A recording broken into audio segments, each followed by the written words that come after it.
is your girl on this beautiful, lovely day. Welcome to Icopod, where we explore the water-filled research, lab coats, and behind the science. That sounded so good in my ears. It is your girl, Bertie, and today I'm sitting with a beautiful, lovely lady, Kelsey. Hi, girl. Hi, Bertie. How are you? I'm good. I love the energy. I love that. You just made me the most happiest person alive today. I'm glad. Which leg are you under with WRG? What is it that you're doing? Okay, so I am part of the parasitology group. So I work on fish parasites that live on the external side of the body, so on the outside of the fish. I work mainly on shark parasites, shark isopods, which is pretty cool. I think that's a very rare little group.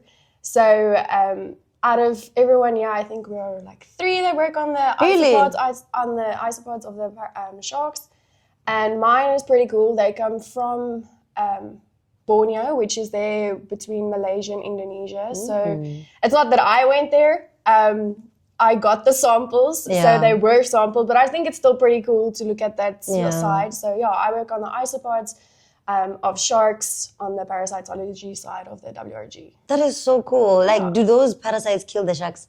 No. So that's a very big misconception. So if it's like anything in moderation is fine.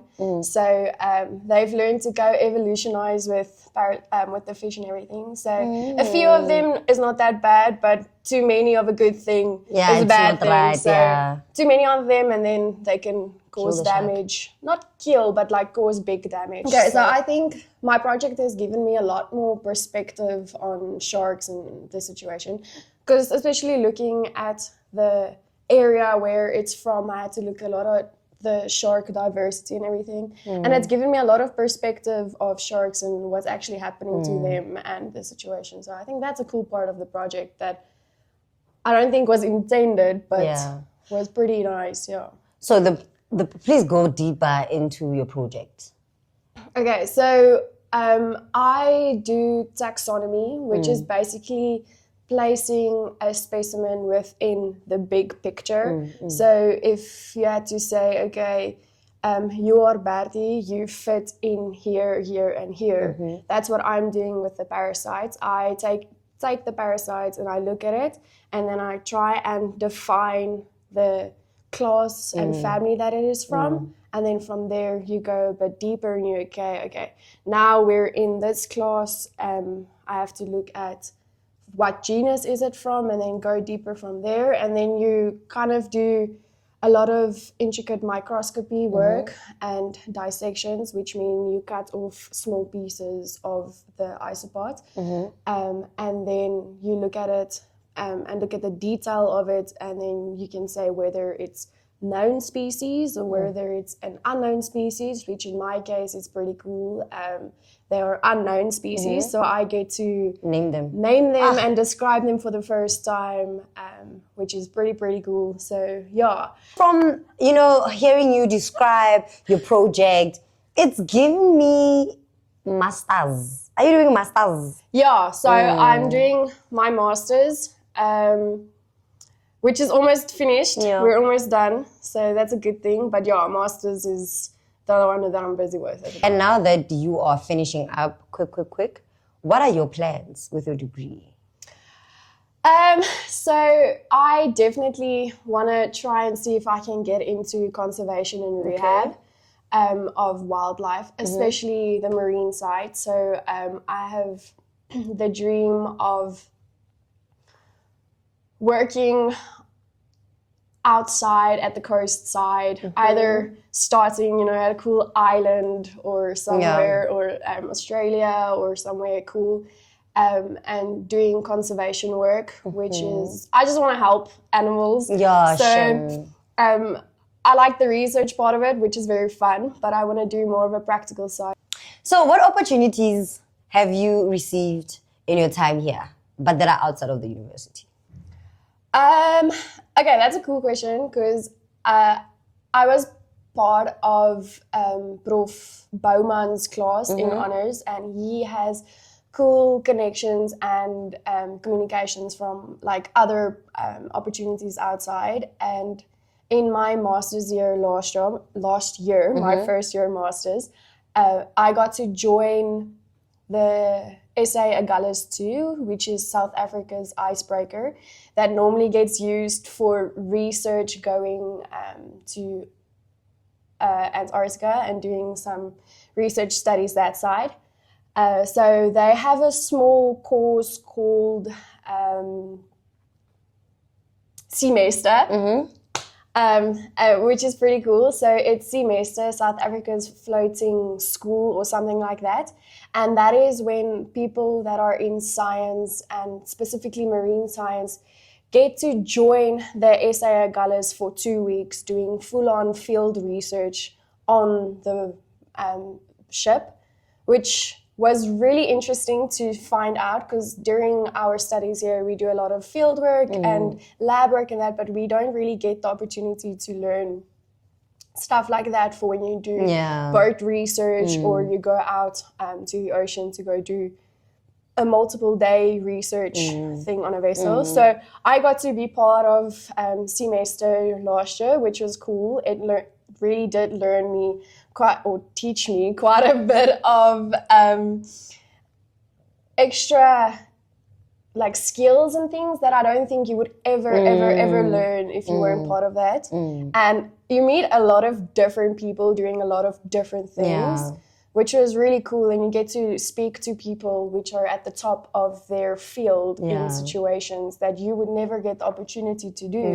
And now you add this extra experience to your CV and to your life, which was really cool. Because I mean, waking up in the middle of absolutely nowhere and then seeing a whale like breach. You saw whales? Yeah, it was really cool. Seeing whales breach and dolphins swim by and seals playing.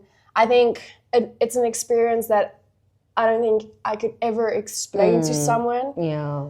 It's something that you have to experience for yourself. Yeah. I'm experiencing it right through you. Yeah. I'm already seeing the whales breachalizing, the seals sealizing. Yes. And the sharks. 100%. Shockalizing. Ow! Get you. Danga! You. I'm gonna get you chocolate soon in the near future, you know. But just one more question. Like you said that what you're doing, it's a very unique thing. So what advice would you give somebody who wants to tap into what you're doing? And because it's like research a lot, to me, enlighten someone. Just give them hope, because I need that hope. Research is a lot. But don't mind me. Talk to that individual that needs to hear that what you're doing is not fun and jokes. Okay, it's fun, but it's not jokes. Yeah. Right? Yeah. Just give them that inspiration that they need, girl. Just give it to them. I think your best bet and your way to get through it is definitely having a support system and good supervisors, because I don't think I would ever be able to really get through this entire project and the masters without having a good support system and people that joke with you through the pain, but sit and be like, okay, we've joked now, let's sit and actually work and get through it. And I think because it's such a specialized niche, you really have to have people in the field that will slowly take your hand and walk through the situation, because it's not a throw in the deep end, figure out what's happening, because taxonomy is a very specific thing. So definitely get someone that knows the situation and know what's happening and knows how to teach you nicely, which I'm thankful for having that that support system that does that, and having the people around me that help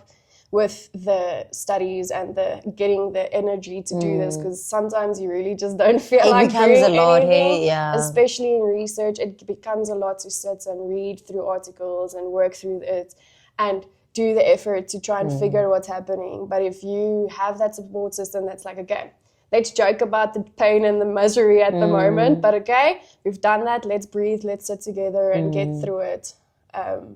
It makes it a lot easier if you don't have to do it by yourself. No, that's good. Yeah. Now it's time for random questions. First question, endoparasites or ectoparasites? Ectoparasites. Second question, morphological ID or molecular ID?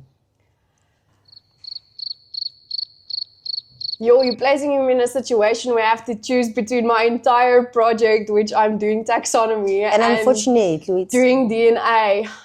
I have to stick to my core and stick to morphology. I have to stick to morphology. I would choose morphology. sampling or dissection. Sampling. Last question, which is out of all, your field-related questions. If you let me down, Kelsey, I'm gonna drop kick you now. Bruh. If you let me down with this one. Okay, are you ready? Yeah. Snow White or Cinderella? Snow White. Thank you so much. She chose the 7 dwarfs. And we love it for you. But I'm disappointed. Thank you so much for tuning in to this beautiful, amazing episode with our lovely Kelsey. Bye. Bye.